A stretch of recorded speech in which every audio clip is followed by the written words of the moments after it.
If we access the key contributors to the healthcare burden across the globe, COPD is turning out to be a key contributor. Its steady rise is concerning healthcare professionals across regions. COPD ranks third in causing death. To make it worse, COPD management becomes complicated, especially with comorbidity. Turns out to be the fifth leading cause of dialysis. And still, it remains largely neglected by doctors and the general public. Despite affecting over 400 million people, little research is available as of today. While COPD assessment and management have seen positive changes with effective therapies, long-acting inhaled bronchodilators, gold guidelines, our world is yet to witness a life-changing solution to stop COPD's progression. So, the question remains, what is the way ahead in COPD management? Let's hear from the experts. Hello, I'm Sujit Rajan, consultant pulmonologist, Bombay and Bhatia Hospital in Mumbai, and I welcome you all to episode 3 of Healthcare Superstars. Firstly, we are already well into the new year, but I wish everyone a very happy new year from us, and I hope 2021 brings a lot of positivity and prosperity in all our lives. Our first 2 episodes dealt with the diagnosis and management of IPF and ILD. In episode 3, we now move into an important concern area within respiratory medicine, predicted to become the third biggest killer by 2020, and that prediction has unfortunately turned true. COPD is the third biggest cause of death across the globe today. And in today's episode, we will be addressing a much debated issue, which is the early detection of COPD. Before I move forward with inviting our speakers today, I would like to first thank our collaborators, which are the Sri Lankan College of Pulmonology, the Myanmar Thoracic Society, AAA and AOSR from Algeria, APPM and AFMAPATH from Morocco, ASONUMOSITO and ACME from Colombia, the Iranian Society of Pulmonology, SDNCT and Pneumonaut from the Dominican Republic, the Panama Pneumology Association, and even this time, the Yemeni Association for Respiratory Care. So let me introduce our 2 outstanding faculty that we have for today. Dr. Mona Bafadel. Mona is the Associate Professor in Respiratory Medicine, NDM, the University of Oxford, UK.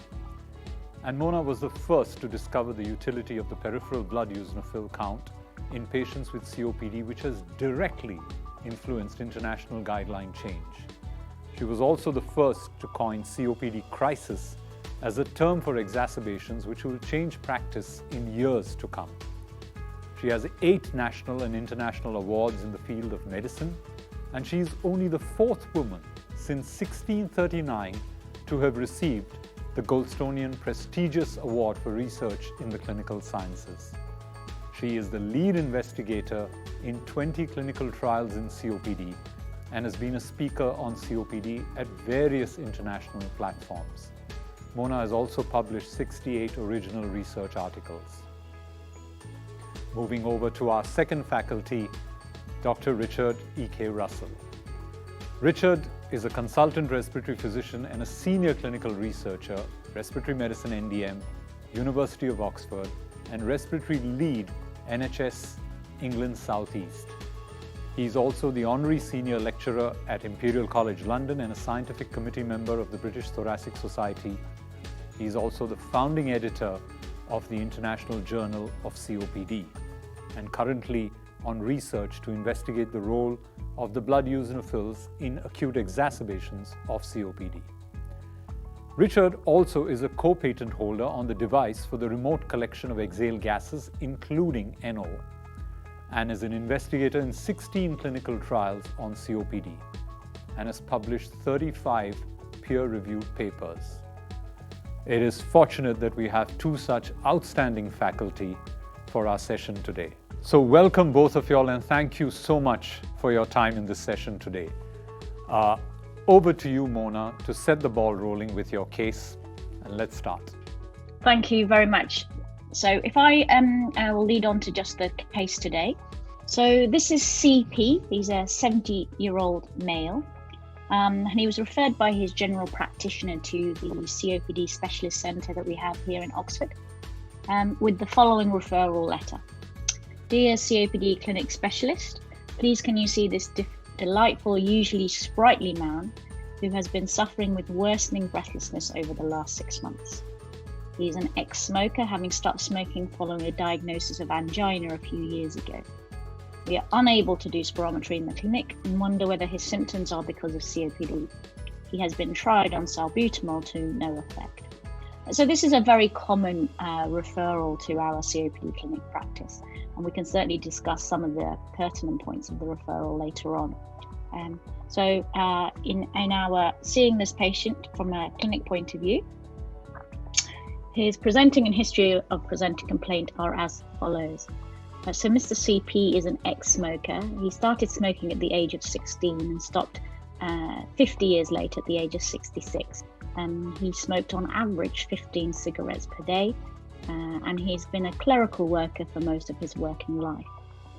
He tells me that he has an exercise tolerance of approximately 100 meters, and the decline has been longer than 6 months when further interrogating him.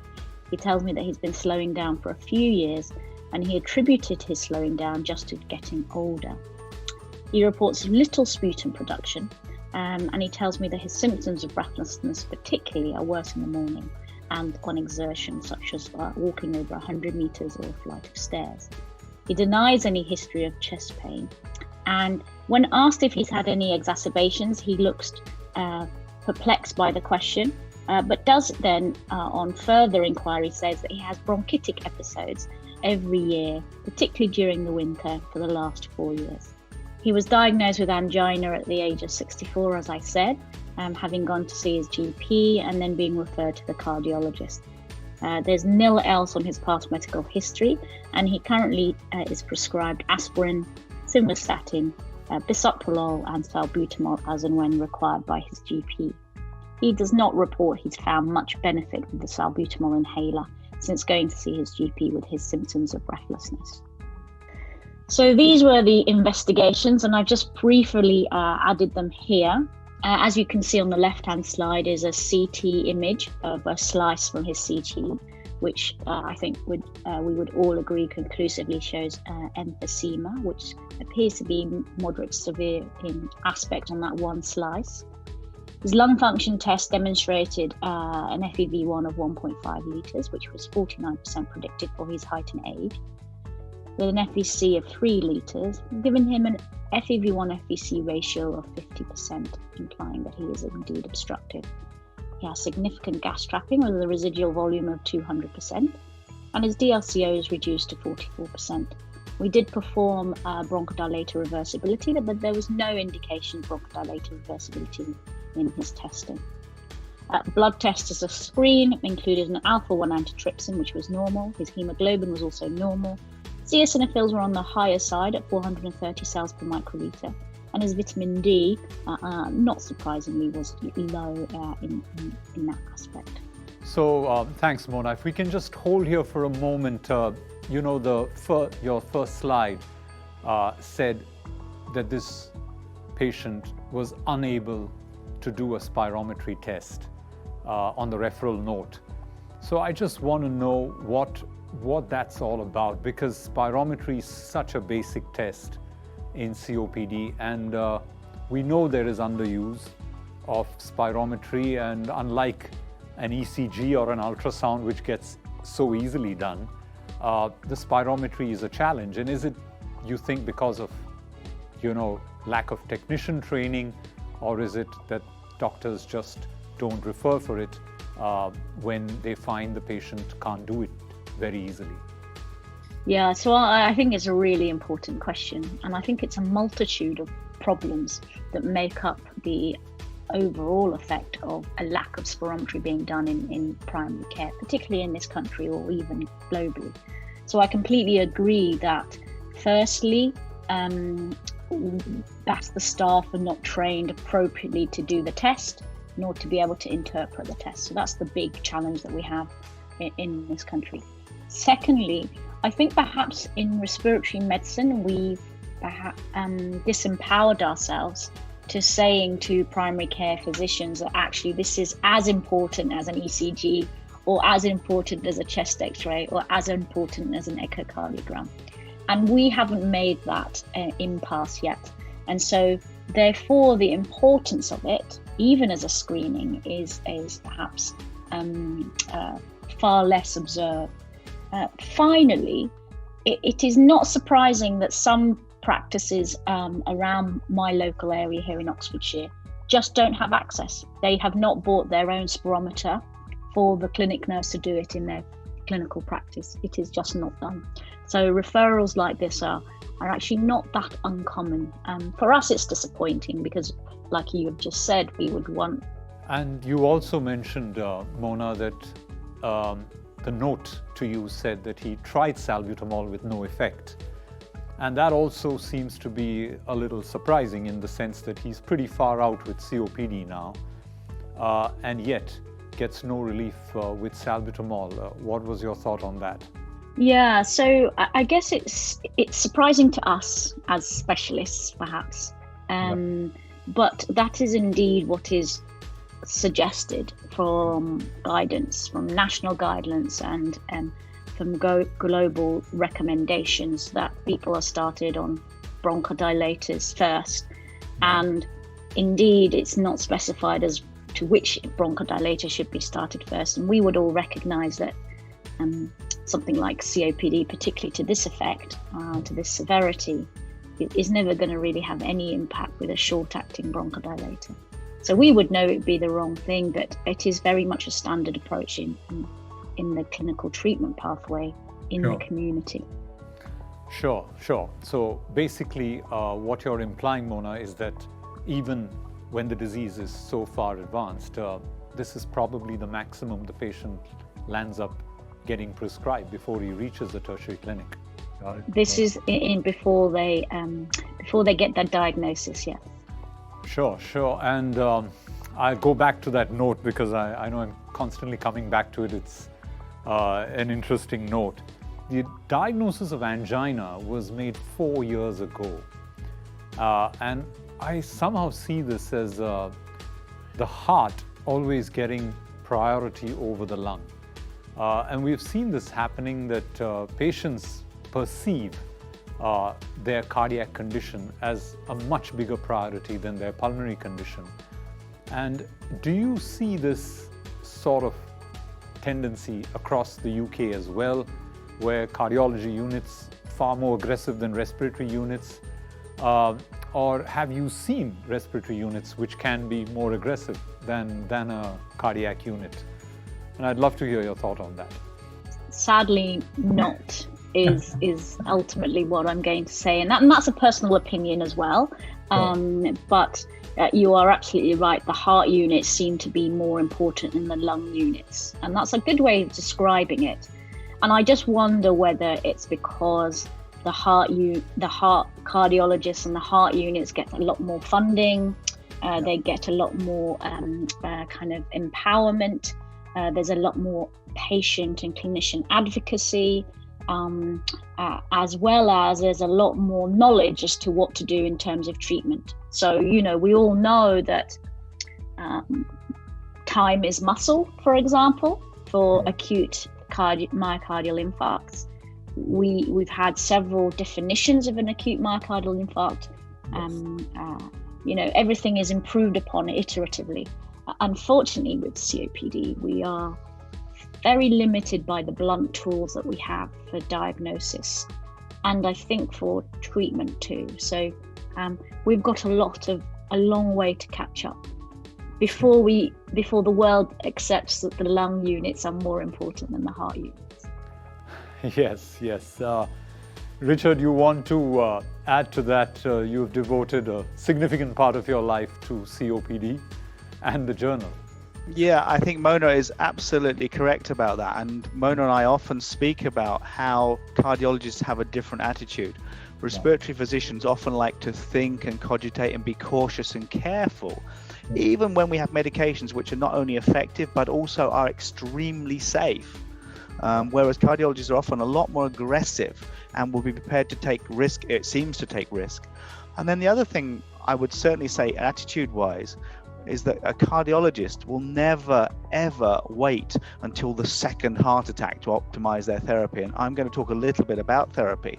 But we wait, and we wait until they've had several infections and attacks. And actually, each of these infections in respiratory disease, each of these exacerbations of COPD has consequence. And we do not perceive it, I don't think. Please continue, Mona, please. So I guess following on from that case, you would all agree with me that the diagnosis is simple. We have a patient who has moderate to severe COPD. They have evidence of emphysema on their CT scan. They have a clinical history suggestive of, and they have diagnostic spirometry for chronic obstructive pulmonary disease. So yes, it's simple. However, the patient has several important questions, and this is something that all of us may encounter with patients that come to see us, particularly when they've been struggling and they may never have heard of COPD, or they may not know what their trajectory or likely history of the next few years would be with their diagnosis. So my patient CP has the following questions. Will the treatment you give me improve my health? And if so, by how much? Will I get worse? And how will you stop me from getting worse, doctor? And then finally, if I'd been diagnosed in my 40s, would I be this limited now? Yeah, Mona, these are all phenomenal questions which we need to answer better, and which I'd love to come to in some time. But I want to come back to a very fundamental question, and I want your thought on it, Mona, because a lot of physicians, my colleagues and across the world, get this one question from a patient, which is, what is COPD? And I know it's just 4 alphabets, but it's not that easy to actually explain it to a patient, and especially in many non-English speaking parts of the world. So how would you advise physicians to make this disease simple to understand, which is so important when you deliver the diagnosis?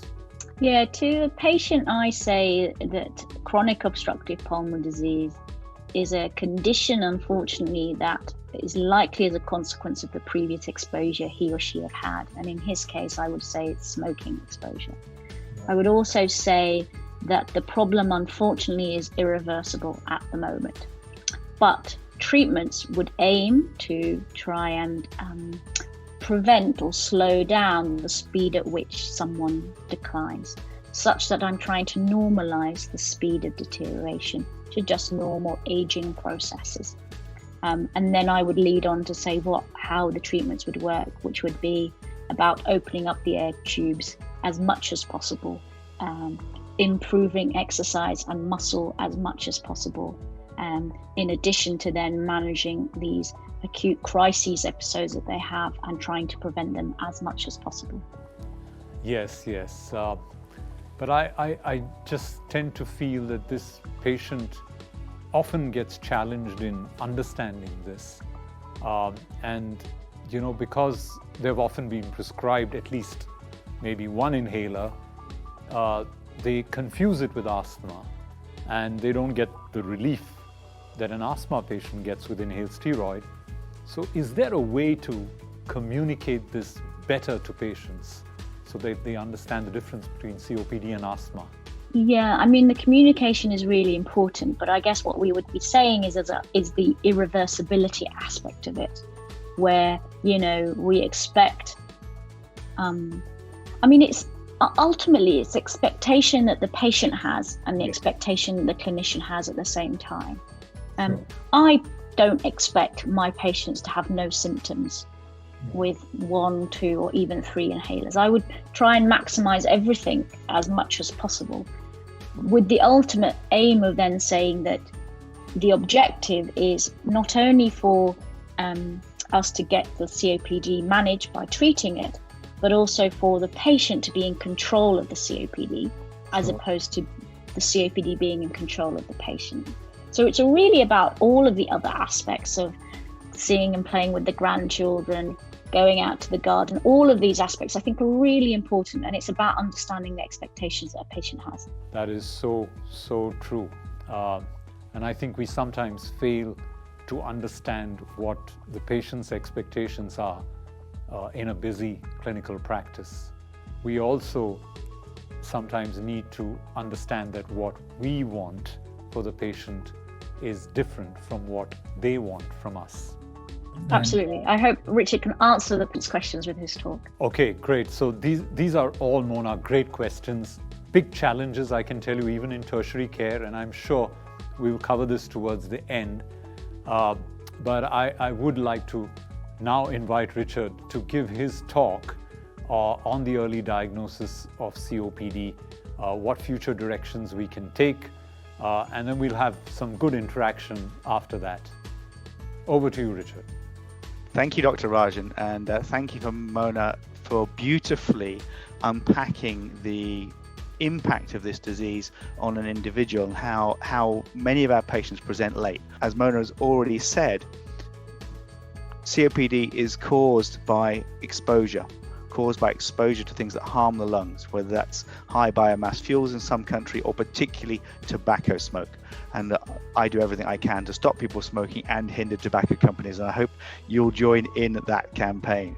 And much of the cost, and we'll come back to this a little bit later on, is to do with these attacks, exacerbations, the COPD crisis events. And we've already heard Dr. Rajan mention how the words COPD don't mean very much to patients. Well, actually, maybe the word exacerbation is not very useful either for everyone in the globe. We can talk about that. And this is the saddest thing. The saddest thing now, as was predicted 10 years ago, was that COPD is now the third leading cause of death worldwide. And this has happened actually earlier than was predicted. And so it is now front and center on the minds of the World Health Authority after ischemic heart disease, stroke, and is taking over from respiratory infection and these other global killers. So COPD is a huge issue. And this is the truth of COPD. And Mona has alluded to this in her case already. You've got to ask yourself, why do people come to see doctors? What has gone wrong? Well, COPD certainly begins with a physiological change, a loss of lung function, maybe exacerbations, maybe the COPD crisis events causing accelerated decline, which then leads to breathlessness. And when humans become breathless, or when humans have a problem, they adapt. It's one of the great strengths of humans. But by adapting to breathlessness, you avoid breathlessness, and that means you become inactive. You then decondition, and that leads to a vicious downward spiral of functional deterioration, which leads to disability and eventually mortality, early mortality. This is driven through a loss of quality of life. So the question has to be, where does this process occur? Where does it start? But also, where can we intervene? Because as I've said, and I'm going to make the case in a moment, many people have become breathless and inactive as a result of the disease significantly before they present to any healthcare practitioner to make the diagnosis. So the key question is, can we make that earlier? And this is the problem. At presentation, people are already significantly declined. It's so sad to say that Mona's case is not in any way untypical. You have this CT scan there, which has got severe emphysema. You've got gas trapping of 200% predicted with significant problems. The patient is already breathless and doesn't respond to the immediate reliever medication. And this patient has a quality of life impact already. They have to have that to come to the doctor.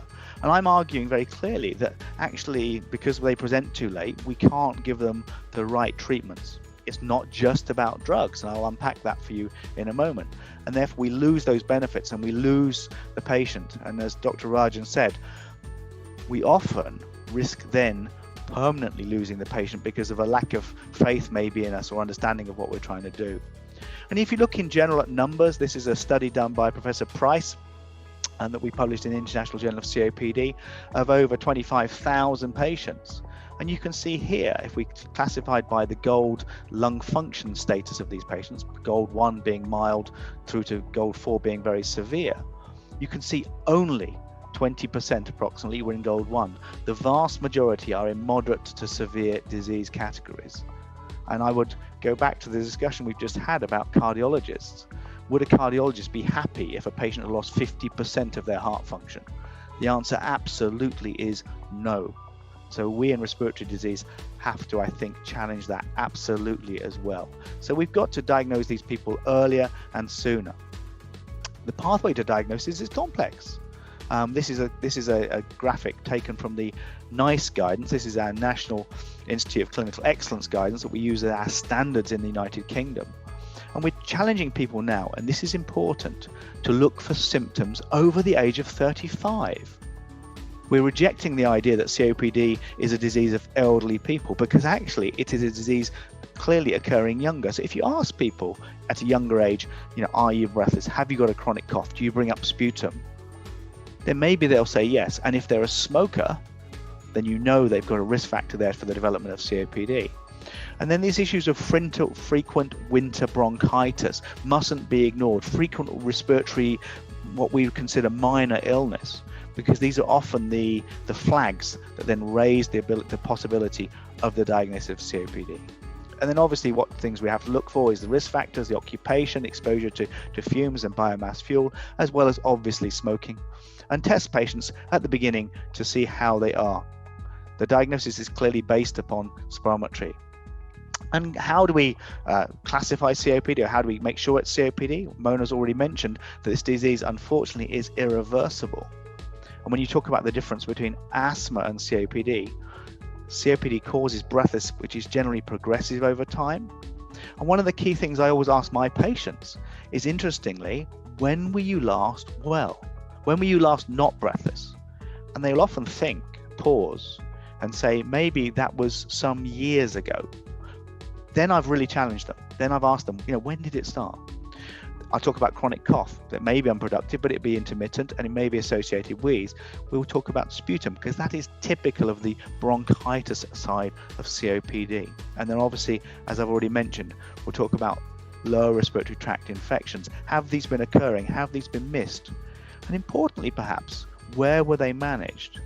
Because it's possible that rather than going to seek help from a doctor or somebody who could possibly make the diagnosis of COPD, they've sought maybe a community pharmacy or other neighborhood kind of approach, which may not lead to the diagnosis because they'll manage the infection or the attack they're having in front of them. So these things are very, very important to actually do. So what's going on? Well, this is the reality of COPD, and I'll explain why this old Fletcher-Peter graph is perhaps not as right as we thought it was. This was some work done, very classical work done, published a long time ago now by some very famous respiratory epidemiologists who looked at smokers, early non-smokers, and followed their lung function for a short period of time while they were working. And unfortunately, what this group did was they extrapolated at either end of the curve to think lines were actually straight, when in actual fact they're not, and I'll show you that in a moment. They then raised a level of disability and also a level of death based upon lung function. We know that people with even mild FEV1 deficiencies in COPD can have significant disability, so setting a line is not helpful. And we also know that people even with mild COPD as measured by lung function can die of their disease. So again, these lines aren't very helpful. But this group did very clearly show that actually if you stop smoking, things get better, and that's a very important message, and this was a fundamental way of raising the awareness of COPD. But what's really going on? Well, here's a study published by Claudio Tantucci from Italy, which showed very nicely that if you take people as, again, from the gold categories of COPD, mild, moderate, severe, very severe, based upon lung function, that it's the people with the highest levels of lung function that seem to lose the most lung function. And actually, as you get more severe, the loss of lung function actually declines. Now, we're not sure what's going on here, but this research has been replicated now in 2 or 3 other studies, both prospective and also database studies, to show the same effect. It may be a numbers game, so the people with the most will lose the most if it's a pure percentage.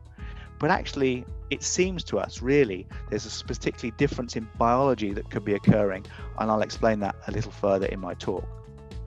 We know these exacerbation events are absolutely critical, and it's really important to remember that even people with mild disease are at risk of exacerbations, at risk of the COPD crisis. And interestingly, this work by Mark Dransfield from America, again, clearly showed that actually with people with better lung function, if they have an exacerbation, decline faster. So this is critical. Again, this has to be a flag for us to raise, which has to be asking our patients, but also asking people who may see our patients, is anyone having these attacks? Have they got risk factors for COPD? Could they have COPD? Because we miss the boat here. We're missing the events. And we know very clearly that these events are not just about the lungs. And we've already spoken and discussed the cardiology crossover perhaps a little bit. Well, actually, it's scarily that both there are short-term and long-term effects of COPD exacerbations with increase in myocardial infarction as well as stroke, both in the first few days and later after the event of exacerbation of COPD. So we need to be aware of this, and maybe we need to ask our cardiologists for help in actually how to risk manage patients for their cardiovascular disease as well as their respiratory disease at time of crisis especially. So I asked these questions. Can we diagnose COPD earlier? What can we do to do this? And I thought, well, we could do screening for COPD. We proposed this in the United Kingdom, and you've already discussed how spirometry is somewhat limited, but it would be potentially possible, but no one's really done it. Definitely, as I've already mentioned, we need to work together to pick up these events, to pick up where the patient touches on healthcare workers, to actually maybe think, hold on, could this patient actually have COPD? Because patients present at different times and in different places. And a recent piece of research performed in Canada beautifully showed that the numbers of contacts with healthcare rapidly increases in the 3 years before a diagnosis of COPD is made. So that maybe there were opportunities that were missed by the healthcare workers when the patient went to see the pharmacist, went to see the nurse, or maybe had some other routine work done. But this is what goes on with the late diagnosis of COPD. And then finally, can we diagnose earlier by asking the right questions? And again, we've touched on this, talking about the individualization of care, the effect on people's lives. Asking people, are they breathless? And they'll say, no, they're not breathless.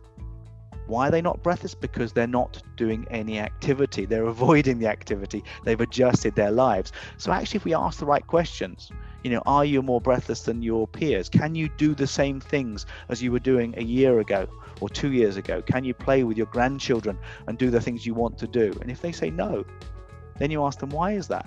Well, that may be because they're breathless. And that's maybe how we can diagnose earlier. There's great evidence on this. This is a nice piece of work done by a pulmonary physiologist called Dennis O'Donnell from Canada.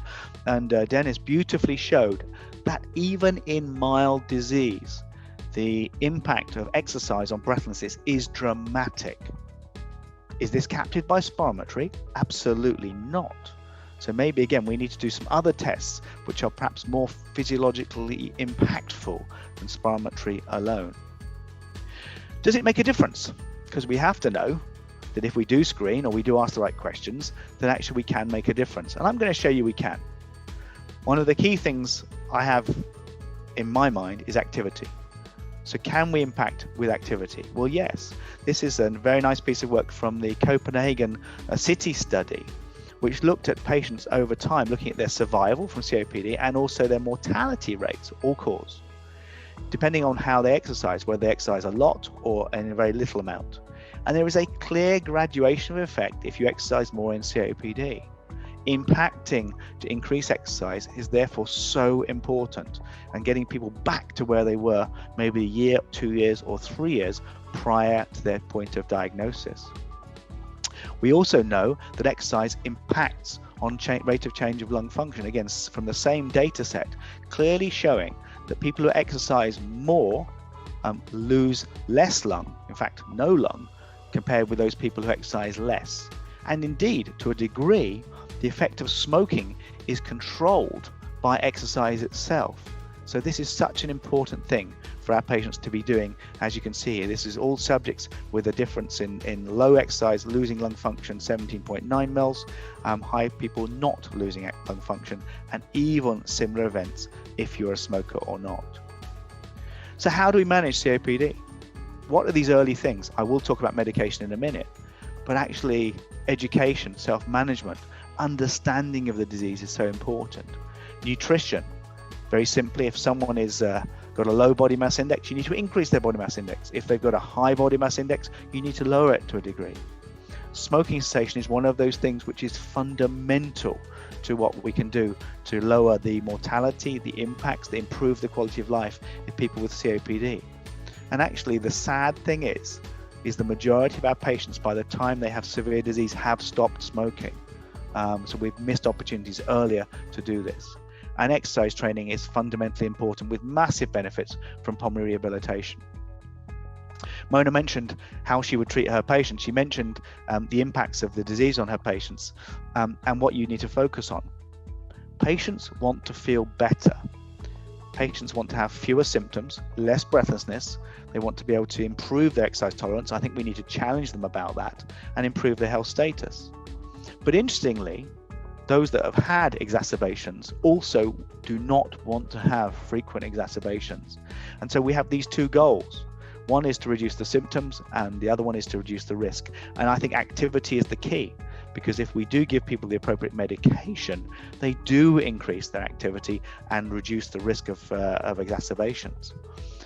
Mortality, well, that's something yet to be seen. And there are some hints in new studies that mortality benefits can be seen.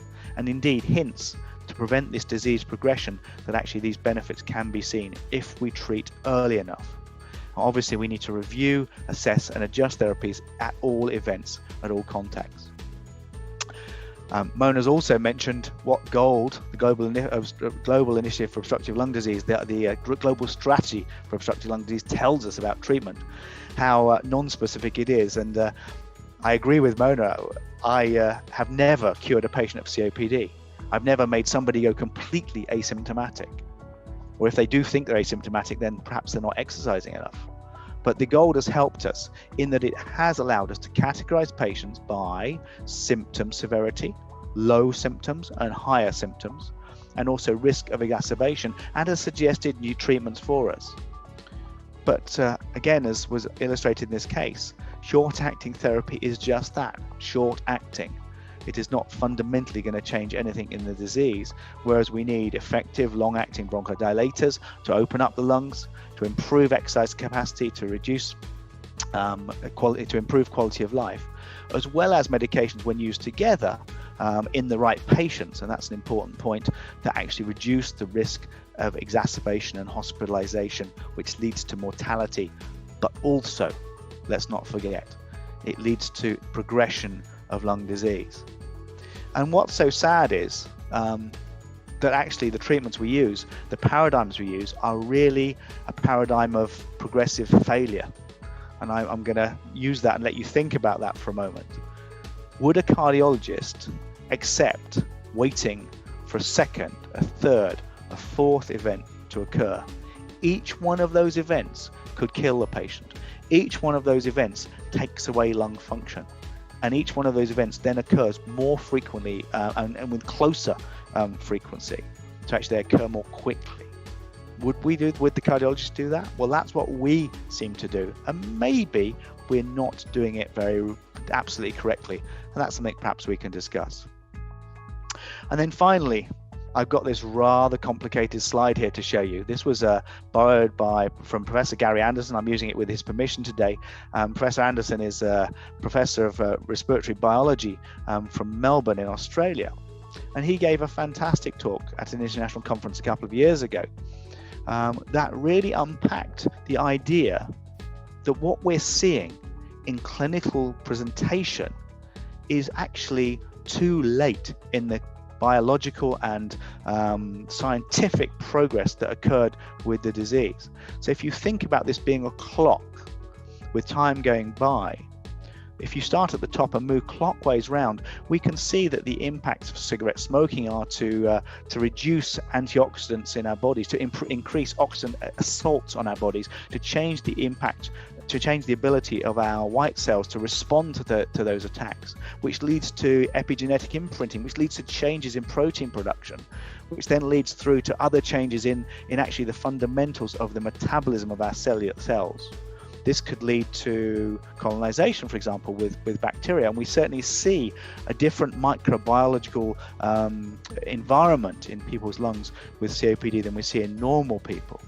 And this then leads to our bodies actually becoming used to the problem, but also exhausted at dealing with this. And this then leads to the damage which we're occurring. And so Professor Anderson very beautifully argued that the emphysema we're seeing, that the presentation with breathlessness we're seeing, that the frequent exacerbations that we're seeing is the result of the exhaustion of our bodies to respond to the damage which we've been having. And we are not able early enough to pick up that damage, to detect those changes in the microbiology, in the cellular function, and in the defenses of our body against those insults, leading then to the disease which does not respond well to therapy, that is progressive, that, as Mona said, is often irreversible.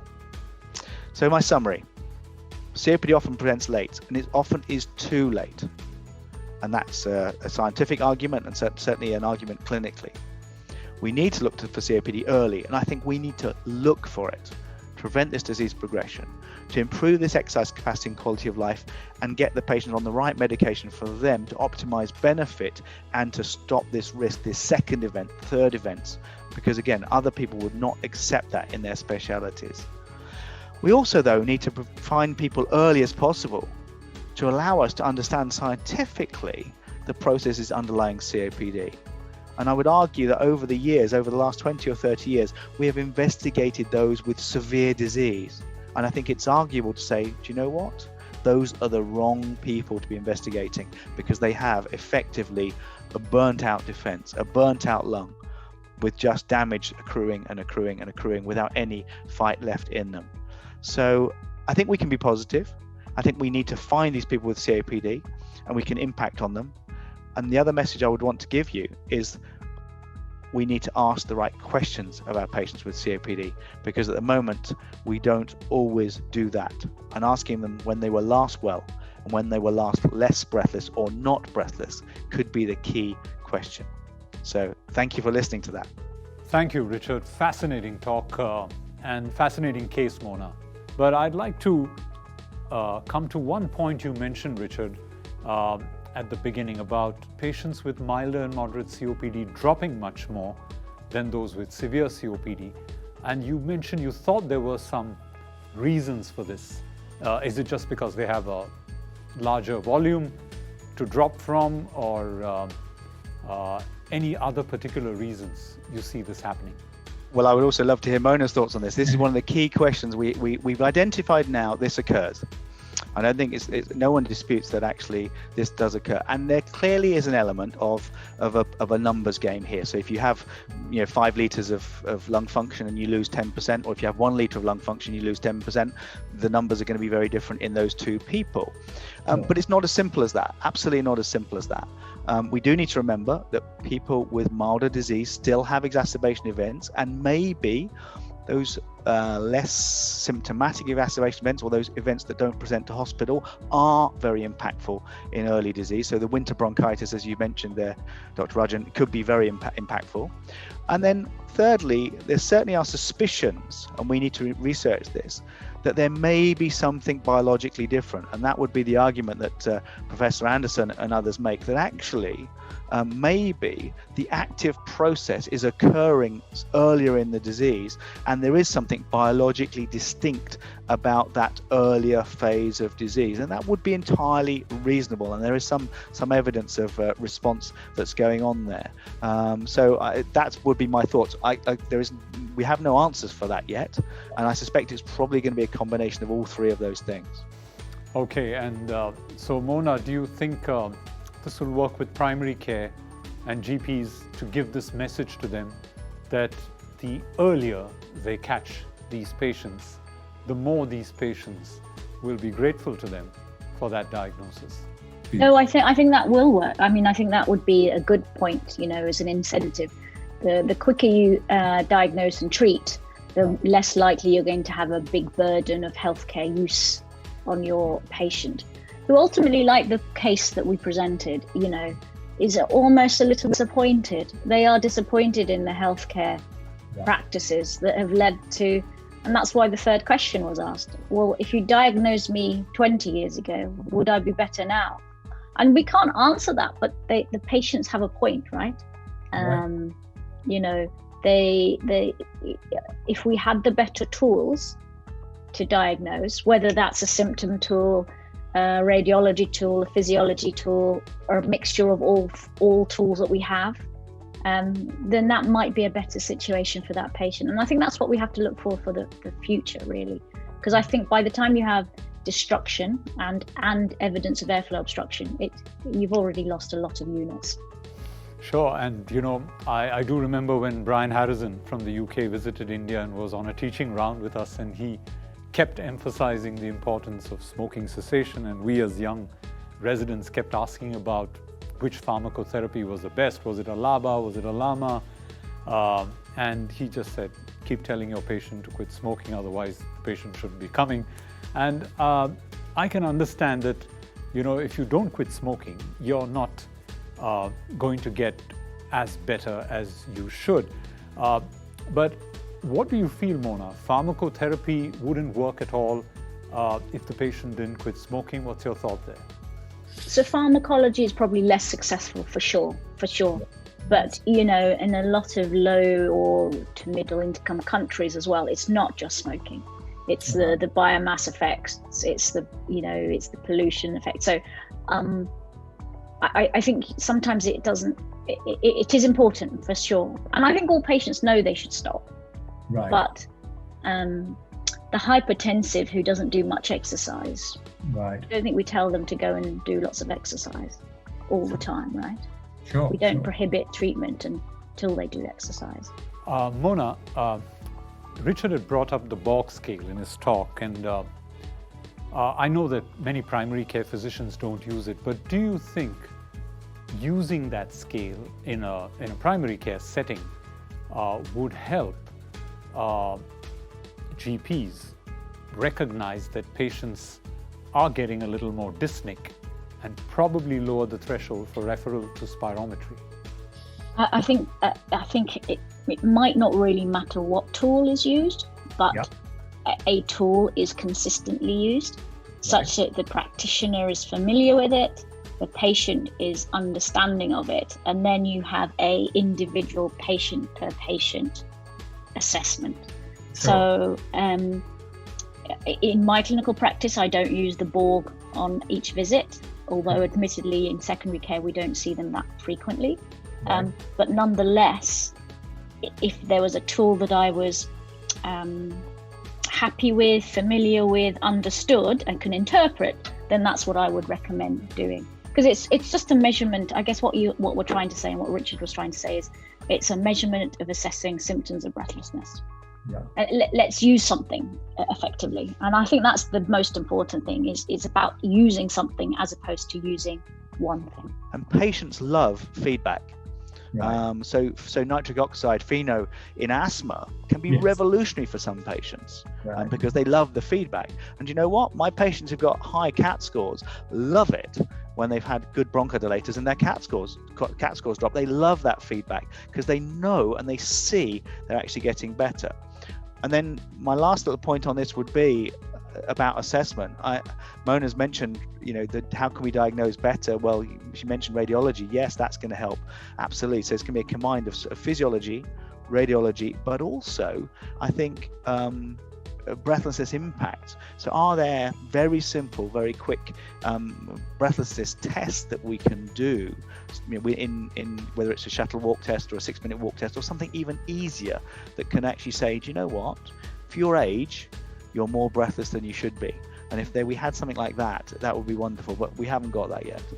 So some of this early disease pathogenesis in COPD is pretty complex, both Richard and Mona.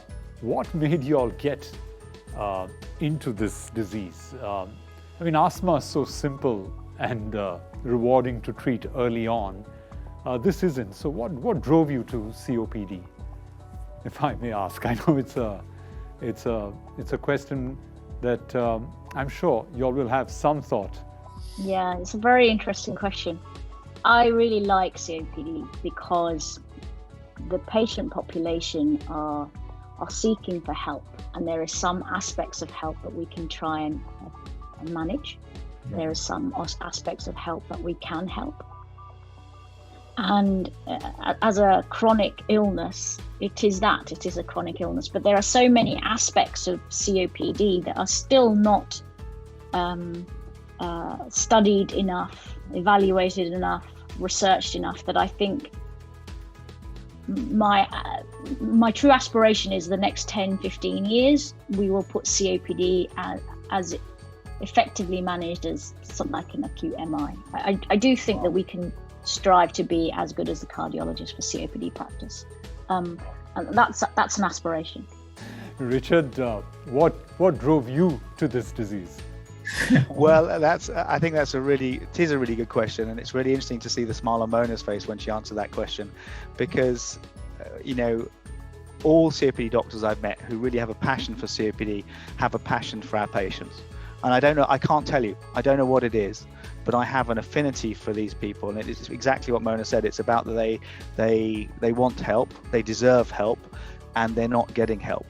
And so it's that desire to take those people who actually sometimes don't love themselves and try and help them in that way. And I also think it was partly a desire to do some good where there was no good being done. And actually, when I started in COPD, and then indeed when Mona started in yourself, COPD was diagnosed as a condition that was irreversible, progressive, and untreatable. And those were the words that were used in the definition. And that is just so wrong and clearly needed to be challenged. And I thought, you know what, we need to challenge that. And I agree entirely with Mona's aspiration of the future going forward for the world of COPD, not just the United Kingdom, not just developed countries, but actually all the middle and lower income countries as well. We need to be doing it for everybody in that way. And I am terrified of what's going to come out of China with the increase in smoking in China and the pollution in China, as well as anywhere else. So I'm excited by this because we can do more, but I'm also very worried for the world if we don't take this seriously. But the WHO seem to be.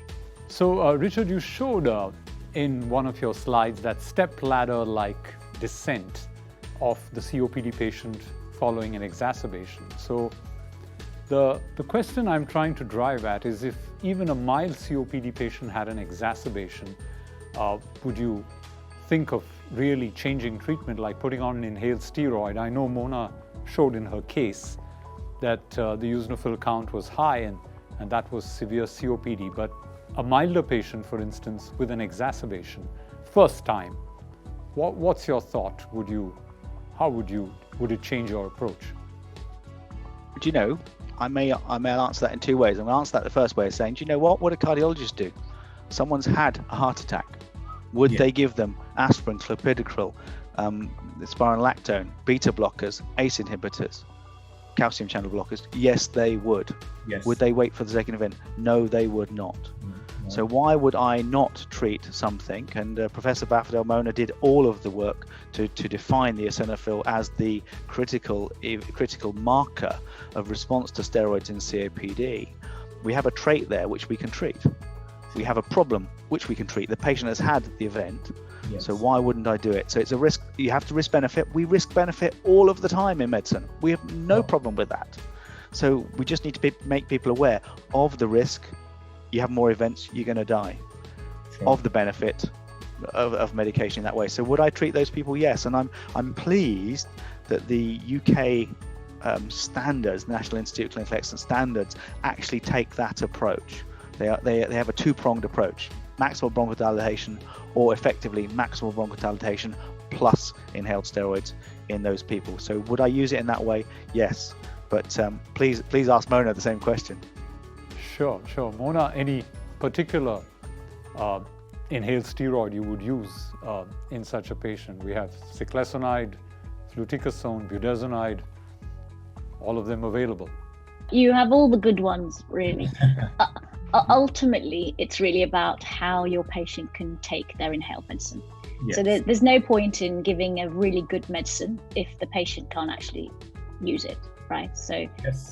I would suggest that whichever device is preferred by your patient and is understood would be where the medication sits in easy to understand circumstances. But I would agree with Richard, you have a patient who has a known biomarker that's going to demonstrate a risk and a benefit to a treatment. So why not look at the marker and then use that in your management plan? And Mona, on that last slide of yours, on that case, you put up the questions the patient asks. Will I get better, and how much? I can't tell you how hard that is in IPF to answer that question. And that's quite a challenge sometimes. And of course, COPD is different from IPF. And so questions like that, and will I get worse, and how will that be? How would you answer those questions to a COPD patient? Yeah, so I guess the question with regard to is the medicine going to make me better? So I would say to the patient, look, the medicine is trying to do the things that the COPD is working against. So we will try and aim to bronchodilate, so keep your airways as open as much as possible. We will also try to reduce any episodes of where you're having these acute crises, because we know it's 2 steps back, 1 step forward for each of these episodes. And then it's also important about making sure your lifestyle is as good as it can be. So increasing physical activity, increasing muscle strength, going to pulmonary rehabilitation, continuing with the exercises, because we know that you lose the effect of the pulmonary rehab as soon as you stop doing it. So it's got to be a continual engagement with the program, whether you're actually in a gym or not, really.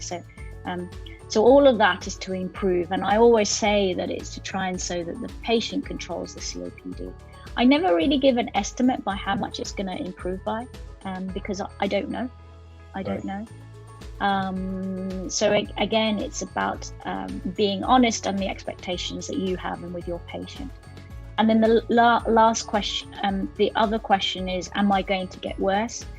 The point is, I would say to the patient, the aims of the treatment are to make sure that you don't get worse and your behavior is such that of anyone else, so someone with or without COPD.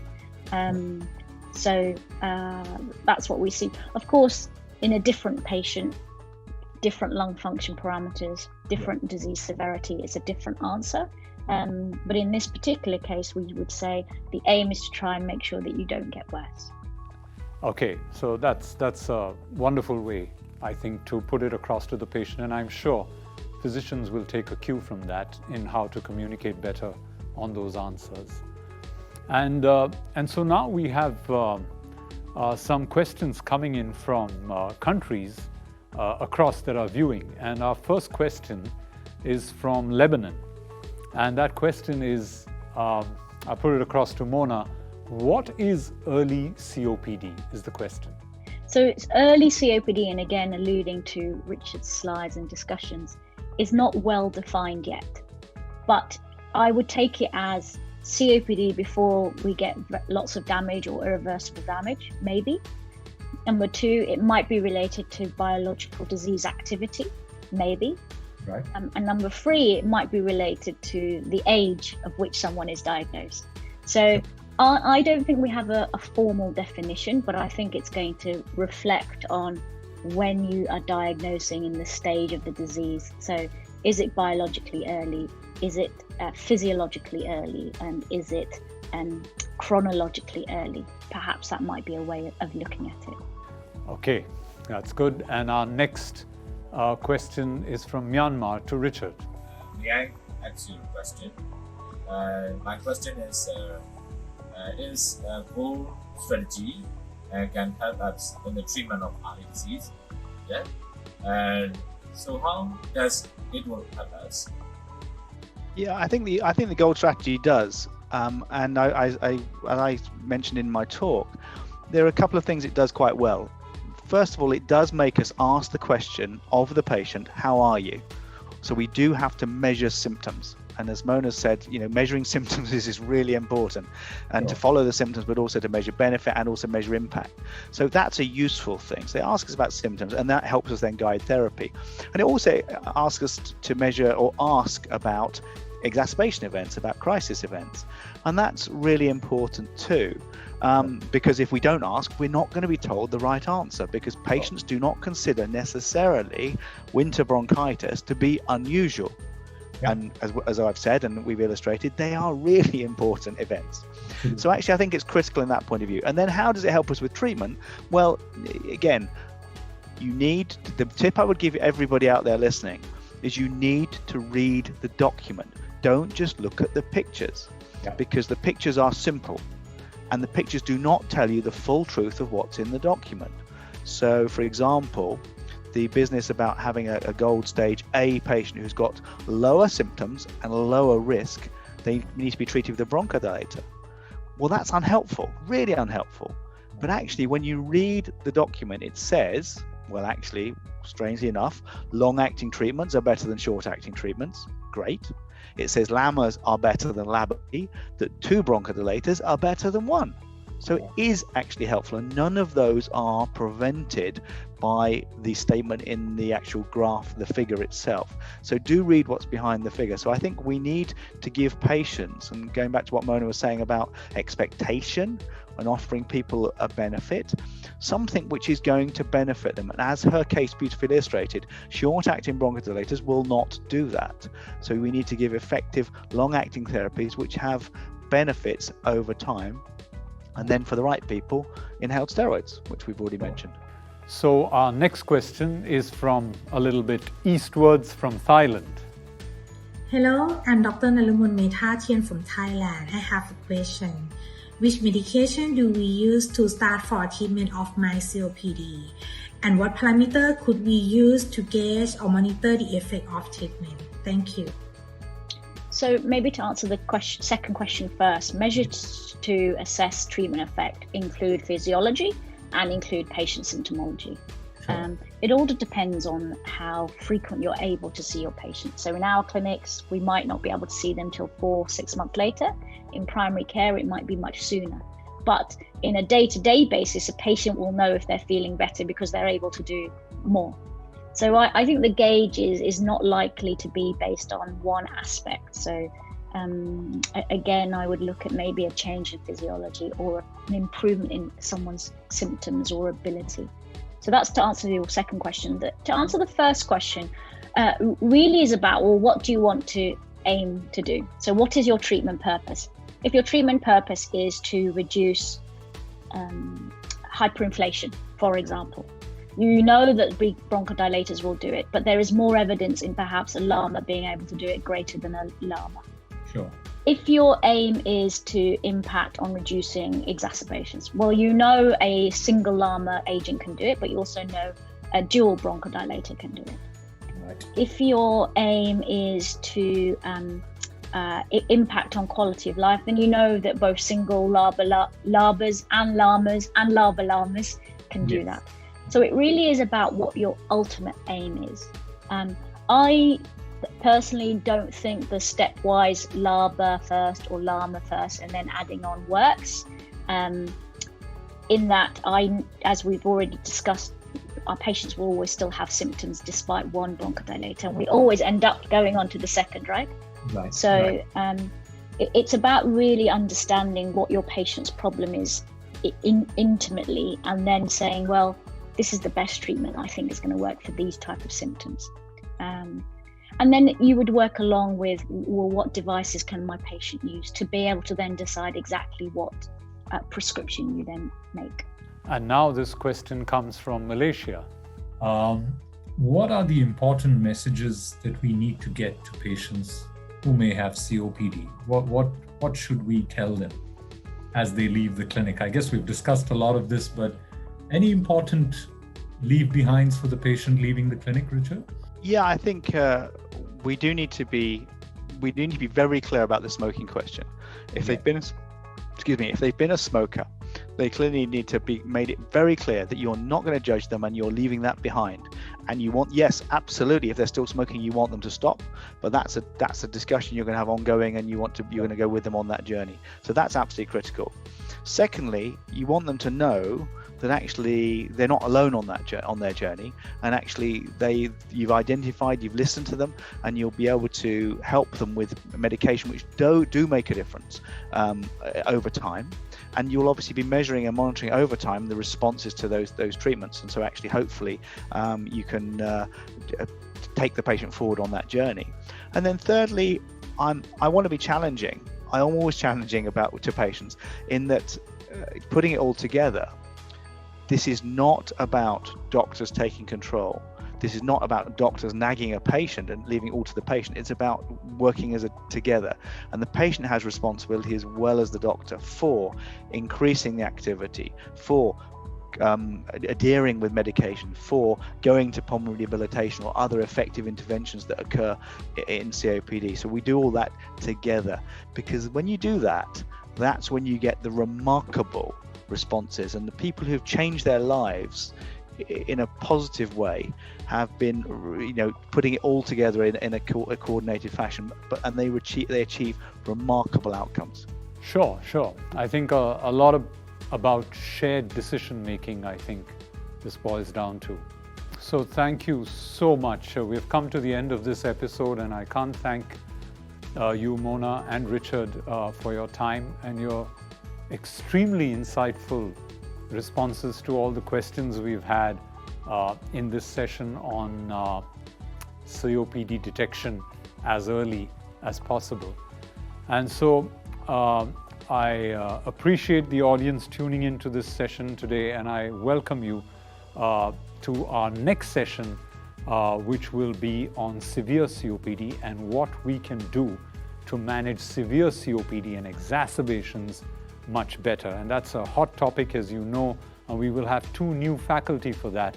And so looking forward to meeting you in episode 4 to discuss that. And this cannot end without thanking our collaborators again, the Sri Lankan College of Pulmonology, Myanmar Thoracic Society, AAA and AOSR from Algeria, APPM and AFMAPAT from Morocco, Esunimosito and ACME from Colombia, the Iranian Society of Pulmonology, SDNCT and Pneumonaut from the Dominican Republic, the Panama Pneumology Association, and even the Yemeni Association for Respiratory Care. Thank you very much to all these collaborators.